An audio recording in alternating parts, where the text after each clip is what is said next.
Favorite drink, whiskey and Coke. 1 part whiskey. 1 part Coke. 1 part Coke. Cheers.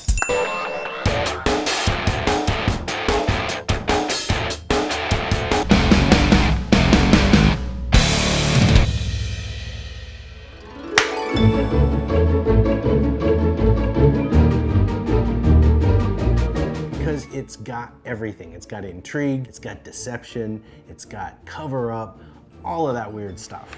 And yet it's over something really stupid. So I want to start by telling a story. I didn't meet my dad till I was 27 years old. And when I did meet him, we had a lot to talk about. And one of those things was the fact that I grew up Mormon, because he didn't grow up Mormon. He was never Mormon. So what I did was I asked him this: when you hear the word Mormon, what's the first thing that comes to your mind about Mormons? Immediately, he says, they don't drink Coke. Very common answer, but I'm curious how he got that answer. He said, well, when I went to high school, I knew a brother and a sister. They were both Mormon. They didn't drink Coke. Because it's a weird thing, right? Everyone has a Coke once in a while. That was 1957. Let's jump ahead to 1977, when I was about 10 years old. We had joined the church about 1.5 years before, when I was 8. And before that, I didn't go to church. So this was all new to me, the church thing and the Mormon thing and the whole word of wisdom thing. So here I am at a non-member's birthday party, and the mom brings over to me a Coke. That's whiskey. You're probably wondering why someone would have birthday cake with a Coke,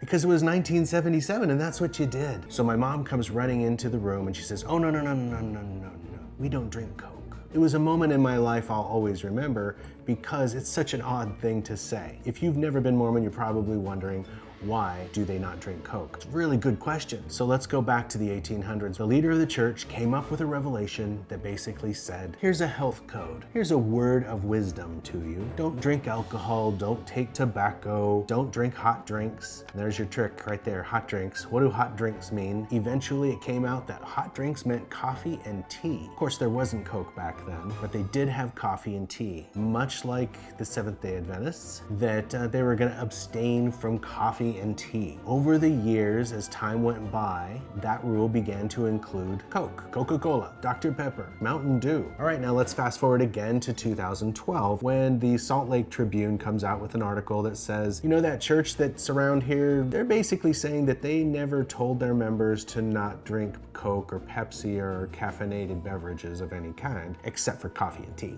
Had to think about that for a while. They're basically saying they had nothing to do with that. Shortly after that, BYU comes out and says, hey, guess what? We can have Coke and Pepsi on our campus. Well, that wasn't our idea to not have it. Nobody was asking for it.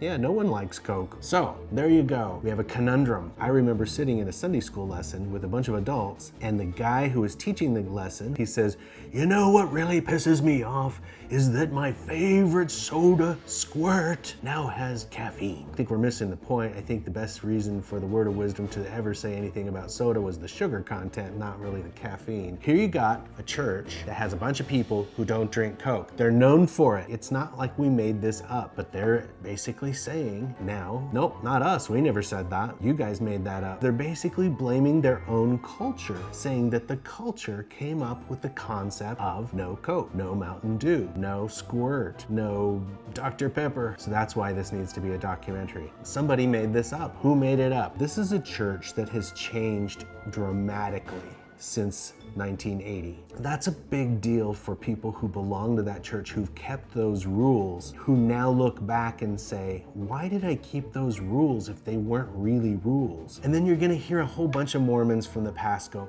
you know, I don't know what you're talking about. We drank Coke all the time. Well, you guys were shitty Mormons. It was definitely a rule. I hung out with all of the best Mormon families in the ward. There was no way you drank Coke. They would never have it at their parties. It was never served at BYU. It was never served at any type of church thing. It was always Sprite, 7-Up, root beer, nothing with caffeine in it. Coffee and tea both have caffeine, and I think what happened is that the members of the church said, well, we can't drink coffee, we can't drink tea. What do those two things have in common? Caffeine. Well, they also have tannic acids. They have a few other things in common too. So let's just say caffeine. That's the real thing. The caffeine is the problem. What else has caffeine? Coke. So that's the mini documentary. If you're an ex-Mormon filmmaker, even better. Leave me a comment down below. I think this kind of thing needs to be brought out into the open.